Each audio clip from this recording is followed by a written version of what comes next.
La communication orale. Quelle que soit la situation de communication, il faut toujours chercher à communiquer de manière efficace. Et pour cela certaines conditions doivent être réunies et des règles pratiques doivent être respectées.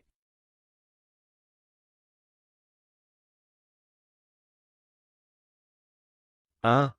La communication orale directe. Les règles générales de la communication sont les mêmes à l'écrit qu'à l'oral. S'investir, transmettre des informations utiles, s'exprimer dans un langage adapté. Dans la communication orale s'ajoutent des techniques spécifiques notamment à l'écoute.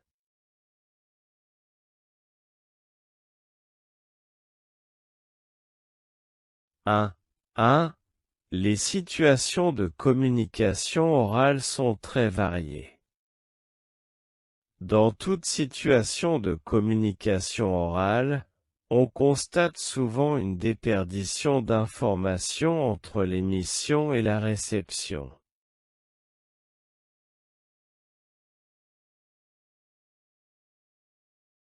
Plusieurs situations peuvent expliquer cette déperdition de l'information.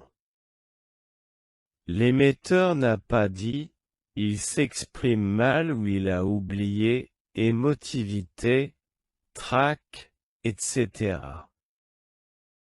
Le récepteur n'a pas entendu, il est malentendant ou l'environnement est bruyant. Le récepteur n'a pas écouté, il est fatigué, il s'ennuie ou le message est trop long. Le récepteur n'a pas compris, son vocabulaire est insuffisant, il parle mal la langue ou son cadre de référence est différent.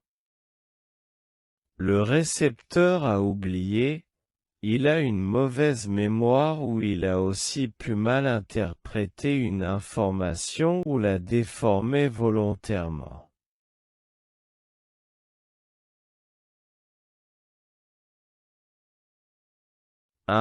2.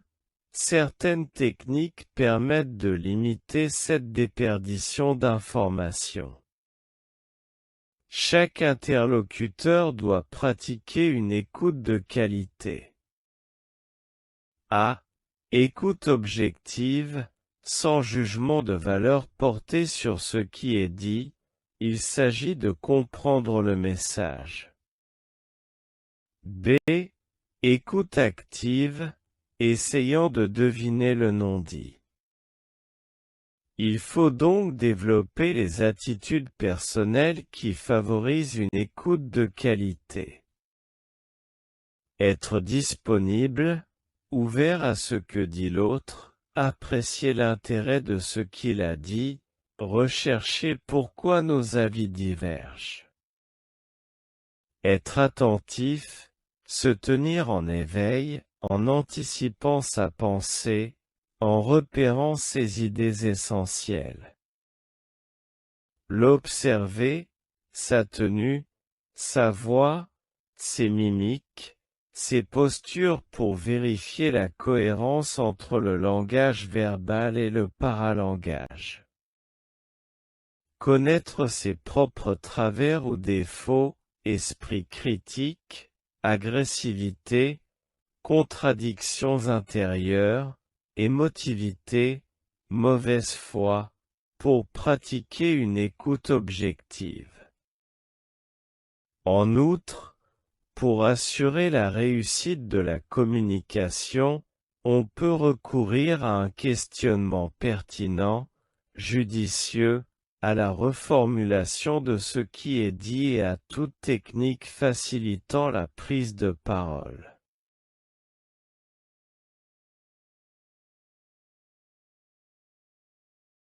Le questionnement de l'interlocuteur permet de vérifier sa propre interprétation, d'obtenir une explication supplémentaire, d'inciter la personne à donner son avis personnel.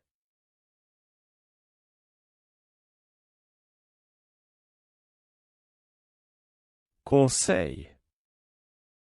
Posez peu de questions, mais des questions courtes et claires. Choisir des questions ouvertes permettant à l'interlocuteur de répondre à sa guise. Ne pas porter de jugement sur les réponses données.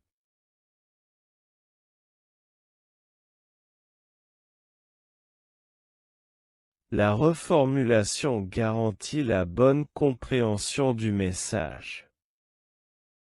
Il peut s'agir d'une simple répétition sous une forme résumée, d'une réexpression du message global, traduisant ce que le récepteur a compris au travers des mots, mais aussi des comportements, des sous-entendus. La reformulation peut être à l'initiative de l'émetteur. Avez-vous bien compris? Ou bien, qu'en pensez-vous? Ou du récepteur. Si j'ai bien compris, vous avez dit que. Cela permet à l'émetteur de contrôler la compréhension du message ou d'adapter son message à l'auditoire. Pour le récepteur, c'est un moyen d'intégrer le message, de l'assimiler correctement.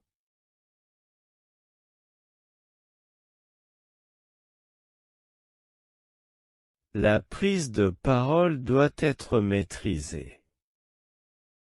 Il faut admettre que, quel que soit le contexte, réunion, entretien, exposé, la prise de parole est difficile. Pour surmonter ces difficultés, il faut 1. D'abord dépasser les causes des blocages.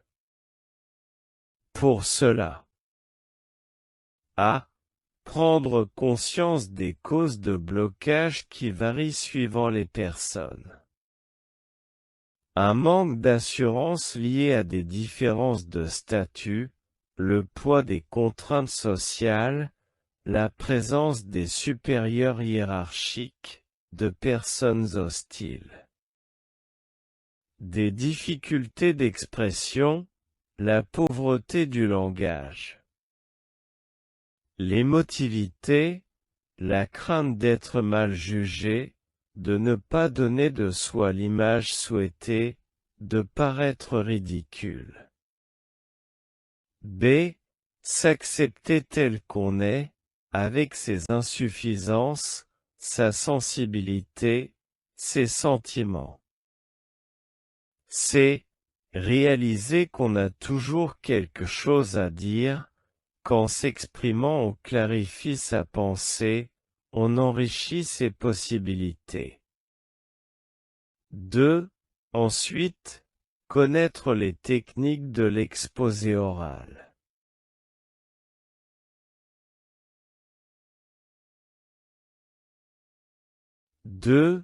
Les techniques de communication orale. Elles visent à intéresser l'interlocuteur. Elles interviennent lors de la conception du message et lors de sa réalisation. Le message ne doit pas être improvisé. L'expression doit être maîtrisée. Les conditions matérielles peuvent influencer le déroulement de la communication. Le temps. Le moment est-il bien choisi? Le temps imparti semble-t-il suffisant ou trop long? Le lieu. L'endroit est-il favorable à l'échange? Comment les personnes seront-elles placées? A-t-on pris les mesures pour assurer une certaine tranquillité? Pas de téléphone. La tenue vestimentaire.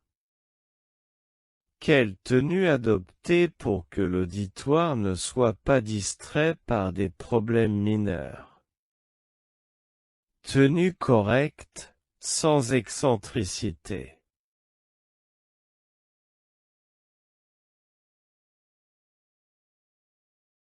Comment réagir face au silencieux ou à l'agressif? Face au silencieux. Ne pas le forcer à s'exprimer, mais essayer de l'apprivoiser, de le mettre en confiance en l'interrogeant du regard à propos d'un point où il est compétent. Face à l'agressif. Ne pas entrer dans son jeu, ne pas répondre sur le même ton. Respirez profondément. Exprimer de nouveau posément les arguments de l'interlocuteur. Reconnaître le bien fondé de l'un d'entre eux, ou quelques-uns, trouver des points de convergence. Éventuellement, repousser l'étude du problème à plus tard.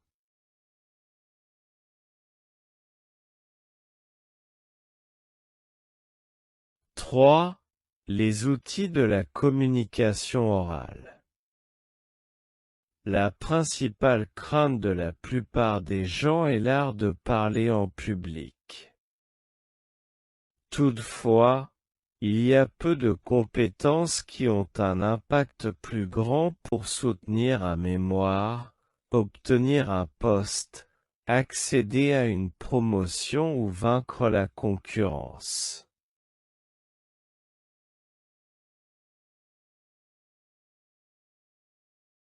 A. Préparez-vous à réussir. La chose la plus importante que vous pouvez faire pour que votre prochaine présentation soit efficace est d'être prêt. Cela signifie que vous devez prévoir du temps pour répéter sérieusement. Les experts suggèrent que vous passiez 60% de votre temps à préparer votre contenu et 40% de votre temps à répéter.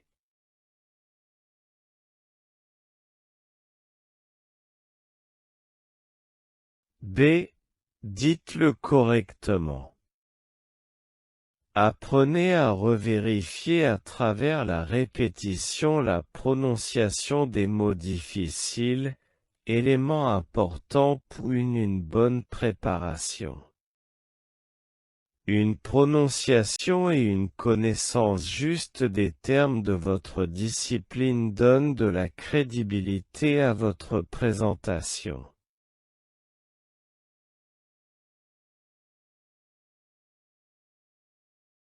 C. Surmontez votre angoisse. Presque tous les orateurs éprouvent une certaine angoisse avant de prendre la parole. Sachez que les auditoires s'en rendent rarement compte. Ils veulent que les conférenciers réussissent. Ils veulent être enchantés par votre sujet d'expertise et veulent que vous leur expliquiez votre travail.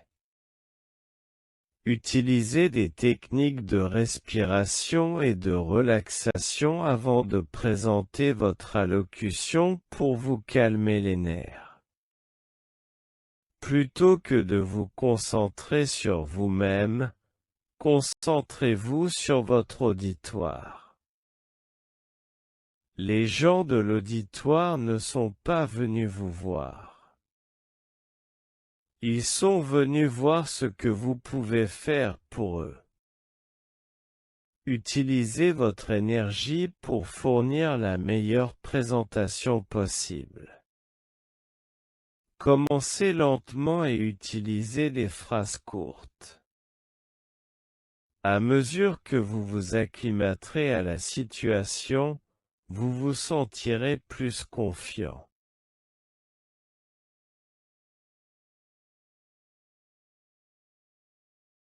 D. Faites bonne impression. Avant même que vous commenciez à livrer votre discours, votre auditoire fondera ses premières impressions sur votre apparence. Assurez-vous de faire bonne impression. Adoptez une allure soignée, propre et assez confortable pour agir de façon naturelle.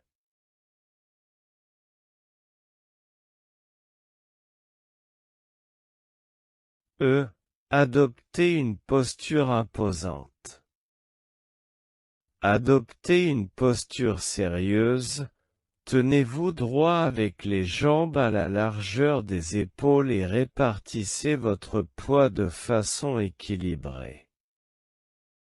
Une bonne posture illustre la confiance et l'engagement envers votre présentation et votre auditoire.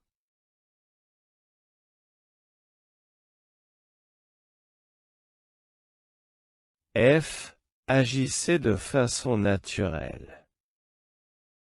Les gestes ajoutent de l'intérêt et de l'ambition à votre présentation. Si vous êtes nerveux, si vous vous sentez maladroit ou mal à l'aise, démarrez lentement et ajoutez des mouvements ou des gestes à mesure que vous commencez à vous détendre. Pratiquez les gestes en préparant votre présentation et ils viendront plus facilement lorsque vous livrerez votre discours.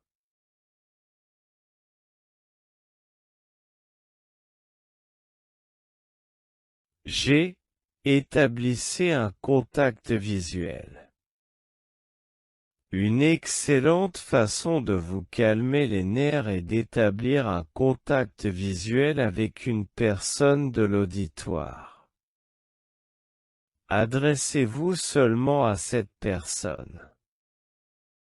Lorsque vous l'avez regardé assez longtemps pour sentir que vous avez établi un lien, passez à une autre personne, puis à une autre. Une des meilleures façons de conserver l'intérêt de votre auditoire envers votre présentation est de maintenir un bon contact visuel.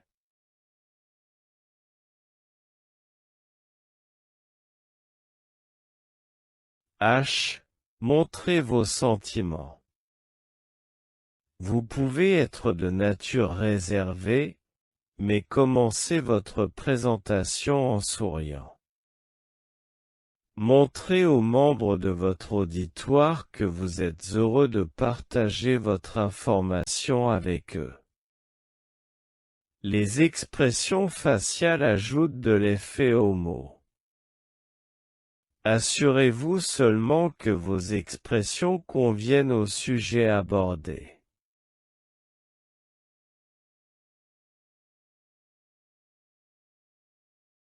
I. Faites-vous entendre. Il y a plusieurs aspects du débit verbal à considérer. Le volume est probablement le plus important. Assurez-vous que vous parlez assez fort pour que tout le monde puisse vous entendre. Si vous n'êtes pas certain, demandez. De plus, vous devez examiner la vitesse de votre débit. Lorsque les orateurs sont nerveux, souvent, ils parlent plus vite. Essayez de parler lentement et clairement pour que votre auditoire puisse comprendre chaque mot. Enfin, considérez le ton de votre voix. Une trop grande variation peut devenir gênante. Trop peu de variation est monotone. Soyez équilibré avec une certaine variation lorsque cela convient au contenu.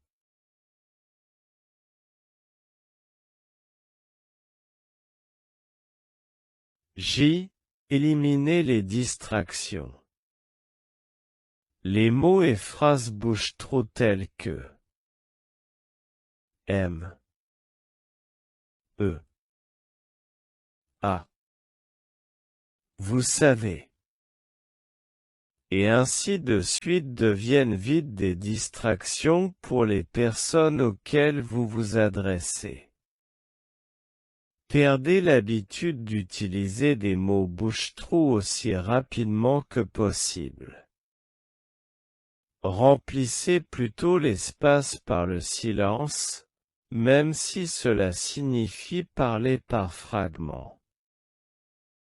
À mesure que vous vous détendrez et que vous vous améliorerez, réduisez les moments de silence, à la fin vous pouvez les éliminer presque entièrement.